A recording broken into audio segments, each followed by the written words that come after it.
Bienvenue dans cette petite vidéo update de FlashBiz. FlashBiz, c'est une application pour les vidéastes afin que, ouais, ils puissent un petit peu mieux s'organiser. C'est par exemple un CRM dans lequel il y a, voilà, la liste des contacts. Il y a aussi, un portfolio, donc il y a une espèce de mini site internet sur lesquels ils peuvent, voilà, définir un petit peu leur portfolio, voilà, suivre leurs différentes métriques, le chiffre d'affaires encaissé, le chiffre d'affaires signé, avoir une communauté d'entraide, à pouvoir éventuellement aussi accéder à des annonces. Donc là, par exemple, ici, ça, c'est la page d'accueil, elle est réservée aux entreprises. Les entreprises arrivent sur le site et laissent des annonces et ensuite les vidéastes peuvent choisir d'y répondre ou non. Alors je vais vous montrer ça tout de suite, ça a beaucoup évolué, hein, par rapport, à la version d'avant. D'abord, le dashboard, principal, c'est le dashboard sur lequel, ça nous permet de nous motiver. Donc il y a le chiffre d'affaires signé, le chiffre d'affaires encaissé, le nombre de nouveaux contacts et cetera. Là, j'ai pris un utilisateur vierge, comme ça, je peux tout vous montrer, un par un. Donc par exemple, on va aller dans le CRM et là, on va choisir de créer un nouveau contact. Alors on va ajouter un contact. Donc là, je vais mettre, mmh, tin ouais, BlackBerry. Tintin. Voilà, je sais pas pourquoi, il y a ça qui met dans le et il travaille chez, Journal News. Son adresse mail, c'est blackberry, arobase, tintin.com. Sa photo de profil, donc là, par exemple, on va aller chercher, un petit Tintin là. Copier l'adresse de l'image. Hop, donc voilà, ça c'est Tintin. Son numéro de téléphone, voilà, parfait. Fait. Une fois qu'on a un nouveau contact, on peut voir qu'effectivement, ça s'est rajouté dans la liste des contacts ici et quand je vais dans mon tableau de bord, j'ai un nouveau contact là. Maintenant, à chaque contact, en fait, on peut associer des projets. Alors là, je ne sais pas pourquoi il y a un projet, par défaut là, mais, il devrait pas être là. Projet sans titre, OK.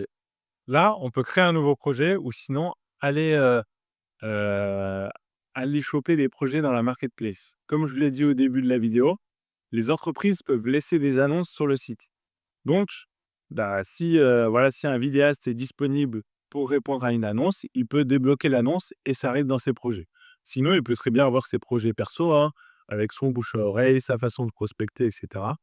Donc il décide de faire un nouveau projet. Ça paraît, par exemple, vidéo de présentation d'entreprise,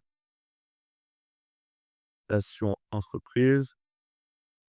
Disons que, par exemple, le budget, c'est, 1 500, le et ça va prendre 4 jours à peu près.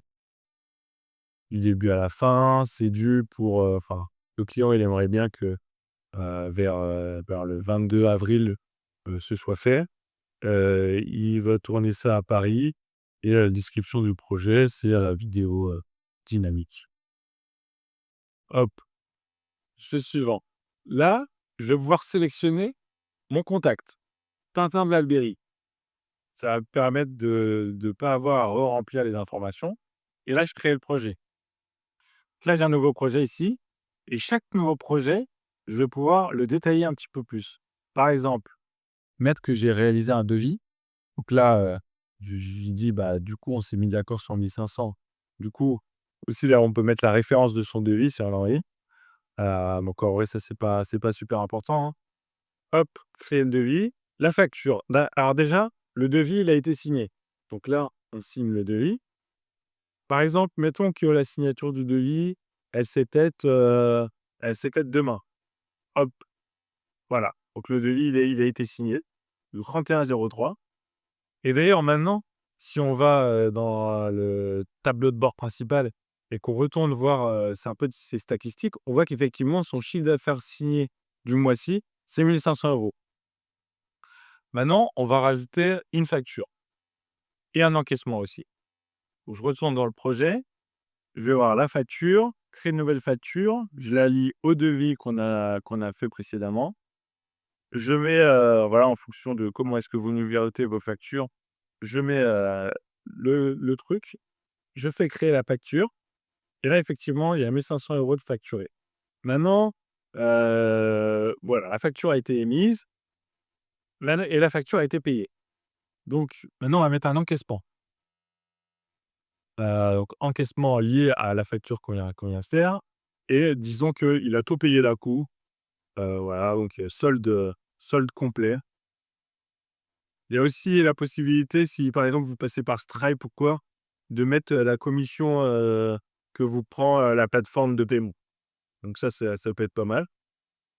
Hop, solde complet, j'enregistre et là effectivement du coup il y a, il y a l'encaissement qui a été rajouté et si je vais dans mon tableau de bord, je peux voir effectivement que mon chiffre d'affaires encaissé, il est de 1 500 €. Voilà, donc ça c'était, la petite update sur les projets.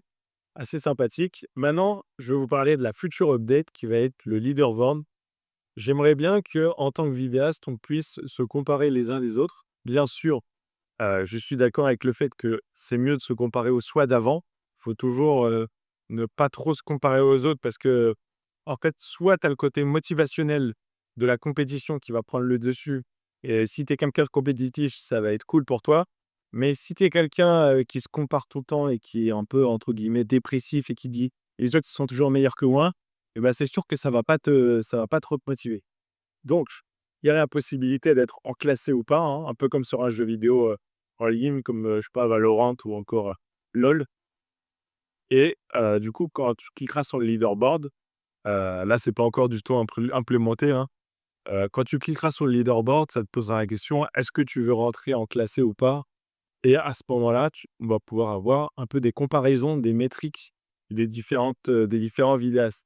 Donc, par exemple, le chiffre d'affaires signé, le chiffre d'affaires encaissé, le nombre de devis signés ce mois-ci, le nombre de contacts pris, le nombre de rendez-vous, le nombre de propositions commerciales, effectuées.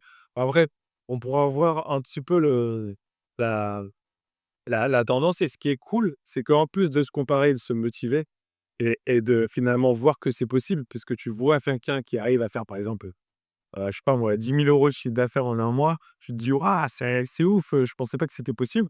Et bah, le fait que tu aies un truc en classement comme ça, tu te rends compte qu'il y a des gens qui sont meilleurs que toi et tu te rends compte à quel point c'est possible, de réussir et ça, c'est super important et au-delà de ça aussi, ce que je voulais dire, c'est qu'on pourra tirer des conclusions en fonction des différentes métriques. Si par exemple, on voit que le premier il a pêché 50 000 € de chiffre d'affaires et qu'il appelle, 50 personnes par jour, ben, on comprend pourquoi il paie ce chiffre-là. Pareil, si par exemple, on se rend compte que le deuxième de la liste, je sais pas, il fait qu'il a que 2 nouveaux contacts par mois, mais il relance tous ses clients et il fait énormément de propositions commerciales et il fait, je sais pas moi, deux réunions de réseautage par mois et ben tu te rends compte, ouais, en fait, un peu des actions qui mènent à tel résultat. Voilà. Donc ça va être, le leaderboard. Je trouve que ça va être ce qui va rendre l'application encore plus stylée parce que, finalement, tous les trucs un peu dans son coin, c'est pas trop ça la plus-value. C'est, c'est un peu comme, les jeux vidéo avec le multijoueur, les, voilà, les réseaux sociaux et cetera. La plus-value de ces applications, c'est le réseautage. C'est le fait que tu es plusieurs sur une seule plateforme. C'est la collectivité qui rend la plateforme encore plus stylée et je trouve que l'idée des leaderboards, ça va être grave cool. L'idée un peu de classement, le côté gamification voilà. L'onglet communauté n'a pas changé, c'est un peu comme un groupe Facebook et après l'onglet feedback non plus n'a pas changé.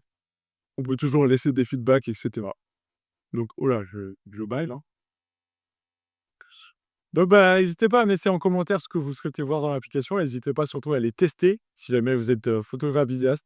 Ça peut vous intéresser pour suivre vos différents projets. Voilà, il y a une citation de Alex Hormozy ou je sais plus ce qu'il disait. Il disait, «Ce qui évolue, c'est ce qu'on traque». En fait, si par exemple, tu demandes à quelqu'un de se peser tous les matins, heu ça va tellement rentrer dans son esprit, son poids, qu'en fait, il va petit à petit, inconsciemment, faire des actions dans son quotidien pour améliorer son poids. Grosso modo, tu ne peux améliorer que ce que tu mesures. Donc, bah, si tu mesures pas, par exemple, ton chiffre d'affaires par mois, si tu mesures pas, ton nombre de devis signés, ton nombre de relances et cetera, à quel point tu es «performant» entre guillemets, bah, tu es un peu dans un nuage, tu sais pas trop où tu avances et tu sais pas où t'en es en fait. Donc c'est toutes ces métriques qui font que, on peut évoluer vers quelque chose de positif. Voilà, donc bah, on se dit à la prochaine. J'espère que la prochaine vidéo, je vais pouvoir te présenter le leaderboard et que j'aurai fini cette fonctionnalité. Salut!